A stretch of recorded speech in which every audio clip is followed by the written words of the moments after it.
Hello, everybody. Welcome back to Rejuvenated Women, Impeccable Health for High-Performing Women. I'm your host, Dr. Alex Swenson Ridley, and today is episode 98. We are rounding up pretty quick to episode 100, so there's going to be some fun stuff coming out for that one. I'm pre-planning already. However, today I wanted to talk about something that I've been tired of and that is recently kind of ramped up again. And that is this whole conversation around COVID, the Delta variant, COVID vaccines, forced vaccination in your workplace, and various things. So I want to preface what I'm going to share and say about this with I am not a medical doctor. This is not medical advice. What I am trying to do on this show is just provide you with insight, with tools, with thoughtful moments to just help you progress and move forward. Because a lot of times when we stay stuck in doing the same thing over and over again, or in doing what everyone else says we should do, it doesn't progress us forward. So in no way am I giving you any advice around whether or not you should get a vaccine, or am I judging you based on whether or not you've gotten one, or any of that stuff. I'm really trying to just provide you with some factual info and some thought-provoking ideas to take with you and, really just determine what's best for you and for your family as we move into kind of this, I hate the term unprecedented, but unprecedented times that we continue to be living in with this whole coronavirus and everything that keeps coming with it. And so today, as I'm recording this, today is the first day Pfizer was announced to have their vaccine approved. And, I've also experienced, I've been more aware of this recently. A lot of my clients and patients have actually been coming, former chiropractic patients have been coming down with COVID. And because they know that I had it earlier this year, have been reaching out and just kind of looking for advice. So some of this is around, sharing once again what I did to and what I would choose to do, if we happen to get it again, because apparently it's not a one-time deal. And just giving you some things to think about, because ultimately, and here's the thing, I know we actually have listeners all over the world at this point. There's people who listen in India and like other countries, the UK and kind of all over the place. So, I'm speaking specifically to North America, but in this day and age, less so in Canada right now, but in the United States, we have the ability to choose what happens with our health, right? That's one of the amazing things and amazing freedoms that I am very passionate about maintaining, not necessarily because I lean any which way politically or any of that. To me, it's not a political thing. It's that, we should have control over knowing what's best for our bodies, because ultimately we do. Are there times when we need help, and are there times when we need Western medicine? And do we have some amazing tools in that industry? Absolutely. And are there times when we really maybe know best what our bodies need and where we're at ourselves? Absolutely. And so this is, for those of you that are maybe feeling scared or pressured or not really know what to do or don't know what to think about this whole thing, because I'll be honest, even after having had COVID and, I still haven't gotten vaccinated. I'm going to share, just my opinion. This is in no way advice for you, but my opinion, just to help you process your own thoughts around it. I still don't really know what to think about it. To be honest, it's a strange disease. Or virus, whatever it is. I was the healthiest I've ever been when I've gotten it. And all of the stuff that I knew to do, really didn't help me recover any faster. In fact, I turned into a long hauler, and it's like, well, why did that happen? Versus, my husband had it for 4 days. So there's so much that's just unknown. And I think the biggest thing is we have to attach to our truth and our beliefs and not really allow ourselves to be swayed from the fact that we know best what is right for us and our bodies. And I know those of you listening in other countries, this might not be an option to you. So just kind of take this for whatever it is and, process in whatever way you can. I don't know enough about internationally what's going on to really speak into that. But, at least in the United States, as of right now, although a lot of places are trying to do away with it, we have a choice. And so inside of that, there's a difference between, digging your heels in the sand and saying, I'm not getting vaccinated. And, a lot of people can look at it as being socially inconsiderate, I guess would be the word that we could use there. But there's also a way to do it proactively. There's a lot, it's not like the vaccine is the only option you have to really help protect yourself from COVID or from coronavirus. And honestly, it seems like the vaccines aren't necessarily doing that 100%, even though Pfizer now has been approved. So, some of the things that I've done, some of the other options out there, let's just say that we're going to share that on this episode, are, ivermectin is something that I finally found towards the end of my COVID long hauler experience, and I wish I'd known about it earlier. If you haven't heard about it, I'm not a medical doctor, so I'm not going to give you medical advice around a drug, but you can look at, it's called the FLCCC, 3Cs. If you Google that, you'll get on their website, and they actually have a ton of research that is super interesting about ivermectin. They've developed protocols around how to handle, preventatively. Like, you can take ivermectin once a week, and it's just about as effective as the vaccine in terms of preventing you from getting it or getting really sick when you do. When you first get COVID, if you start it right away, it can help keep you from developing long-term symptoms or being really sick or ending up in the hospital. If you, take it at the end, it's helpful there too. There's like all these benefits to ivermectin. It's also a super cheap drug, so nobody cares because there's no money to be made. I'm just keeping it real here. This is not news. If there's not a ton of money in it, it tends not to get pushed by lobbyists or by, the media, because nobody's making a bunch of money off of it. So just know that's one of the things that's out there that's really helpful. There's the usual things like take your vitamin D and eat well, keep your inflammation down, get your sleep. All of these things are necessary for your immune system and your body to function. And this is regardless of whether or not you choose to get vaccinated. I don't want to piss anyone off with this episode. I'm not here to step on any toes. I'm not here to push any beliefs any which way, but I've had a significant number of clients ask me about, the vaccine, about kind of feeling forced. Like there's this pressure coming on, like New York City's just, made you kind of a second-class citizen. If you haven't gotten a vaccine, you can't go inside anywhere basically, or eat meals, or we just had the Foo Fighters came up to Fairbanks, and a week before, they either wanted everyone tested before they went or to have a vaccine card. So like this thing is, it's coming. And rather than having people feel disempowered, because that's how I would feel, I'm really trying to find the positive and I guess the silver lining inside of there with whatever choice you make. So, and I know a lot of, workplaces are starting to set deadlines for people to be vaccinated, especially with this FDA approval for the Pfizer vaccine now.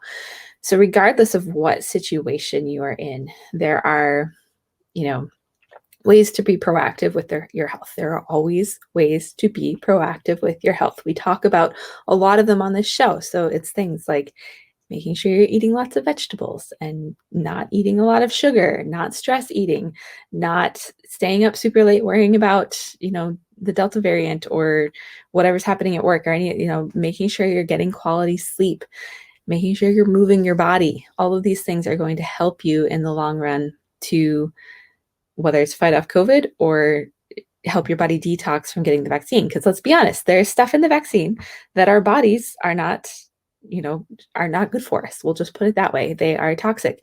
I just did an interview this morning that won't be out for a couple of weeks, but I'm going to kind of paraphrase some of it because it's really applicable to today and what we're talking about and just kind of what we're dealing with in the environment right now of politics and health and where we're at. And, she's a chemical engineer actually who had her own crash from toxic overload and has since developed all of these different gizmos is what she calls them, but to help, us detoxify our homes, our environments, and our bodies so that we can be as healthy as we possibly can be, because we're always going to have stuff bombarding us. There's always stuff we can't control. This vaccine might be one of them. But one of the, most profound things that she said and shared was coffee enemas are actually a incredible way to help either, keep your immune system functioning well, but also help you detox from getting a vaccine. Any vaccine. We'll just keep it general. Any vaccine. This is probably going to get dinged on YouTube, but that's okay. And the reason why that is when you really get the coffee in there, well, and there's a lot that goes into this. You can't just use like Folgers or, that it has a lot of crap in it already. You need to find coffee that's clean and really, going to be helpful for you. But when you get the coffee in where it's supposed to go, which is basically to the liver bile duct, it actually increases your glutathione production by 600%. And glutathione is one of the things that we need to really help detoxify the body. And when you do that, your body is able to eliminate and get rid of all this stuff so much more effectively and efficiently than it would otherwise. And so as part of this episode, I've put together a coffee enema explanation and just, walk you through the steps where you can get the stuff to do it, how you would go about making the solution and all of that. And that is available. If you want it, you have to send me an email, dralex@emergentwomenih.com. And I will send it to you. But, this is one of the tools that we have that can help you, deal with this. Another thing that not a lot of people are aware of, or if they're aware of it, they're not sure how they feel about it, is in most states, there's a couple like Michigan and California, I think are two that have gone to where you can't do this anymore. But in most states, there is a thing called a religious exemption for vaccines. Some people aren't comfortable using it because they don't feel like they're making a religious decision. Personally, it's what I use with my son so he can go to school, because based on his health history, I didn't feel comfortable giving him vaccines. So we haven't done that. I'm not an anti-vaxxer. Let's make a lot of more transparency in the vaccine industry and have them actually be tested and safe parent. So that's where I'm coming from with that. But that is another option that ideally, will hopefully apply in most companies. I know my husband's organization, he's high up the food chain, but they've been discussing doing the mandated vaccines, and he's actually fairly liberal and has been vaccinated himself. But, his whole comment was from the lawyers that they said, people can still use the religious exemption. And so his argument is, well, then why do we mandate it if they can do that? Like, we're just forcing people to, do something one way or the other. So just know that that's another option that's available to you. So those coffee enemas, you have a religious exemption available, in most places, not all over. And I've heard that some organizations, especially hospitals, are making it so you can only get out of it with a actual medical exemption. And I'll just share a little of my own story, and kind of leading you down a road of just thinking. I just want people to think. We so often just follow the herd and don't question what's going on. And there's a lot of examples in history, especially around our health and around wellness, where that really backfired. Or, like the time they gave a bunch of pregnant women a drug that actually caused huge birth defects in kids with like missing limbs and all of this stuff. This was back in the 60s. Like, we've done some dumb stuff, and you have to really be aware and make educated decisions around, what you're going to do with your health and your life and your choices. Because like I said, at least in the United States, we have a choice about it. So my own story, I was actually vaccine injured when I was in middle school.